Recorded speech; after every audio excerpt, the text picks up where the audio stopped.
invités. C'est un réel plaisir et un grand honneur pour moi de prendre la parole en cette cérémonie d'ouverture de la rencontre de réflexion et de partage d'expériences sur les questions d'éducation en situation d'urgence. Tout d'abord, je voudrais vous remercier d'honorer de votre présence à cette rencontre et pour l'intérêt que vous accordez aux questions liées à l'éducation, en particulier l'éducation en situation d'urgence. Rien que hier soir, j'étais en train de regarder une vidéo sur les réseaux sociaux et je voyais une adolescente qui est une activiste d'environ 16-17 ans qui lançait un appel et qui disait « Chers parents, chers enseignants, chers encadreurs, éduquez-nous, aidez-nous à retrouver la discipline. » Et j'étais tellement surprise parce qu'en plus elle disait « Notre génération est déjà foutue. » Et je me suis dit « Mais on parle de quoi ?» Une adolescente de 16-17 ans qui nous interpelle, c'est vraiment dire que notre société est en sérieuse crise et que chacun de nous a réellement un rôle important à jouer. Je voudrais donc saisir cette occasion pour traduire ma reconnaissance et ma gratitude aux organisations membres du groupe thématique d'éducation, emploi, formation technique et professionnelle qui ne ménagent aucun effort pour faire de l'offre éducative dans notre pays une réalité malgré les nombreux défis et le contexte d'urgence.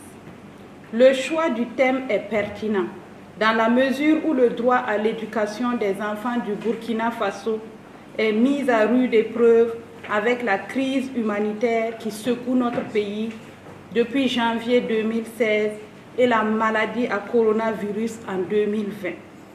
Et cela appelle de tous les acteurs des innovations, des stratégies nouvelles pour y faire face.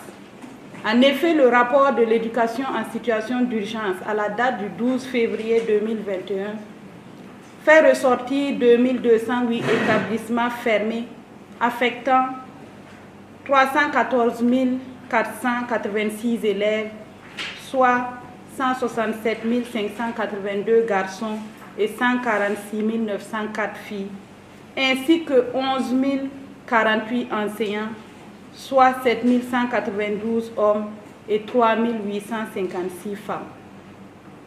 Ces données concernent essentiellement 6 régions du pays que sont le Sahel, le centre-nord, la boucle du Mouhoun, l'Est, le centre-Est et le Nord.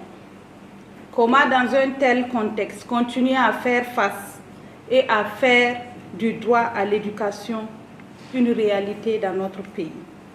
Mesdames et messieurs, la rencontre d'aujourd'hui vient donc à point nommé, en ce sens que les défis liés à l'accès, à la qualité, à la coordination et au financement sont énormes et nécessitent une synergie d'action entre tous les acteurs pour apporter une meilleure réponse à l'éducation dans le contexte d'urgence.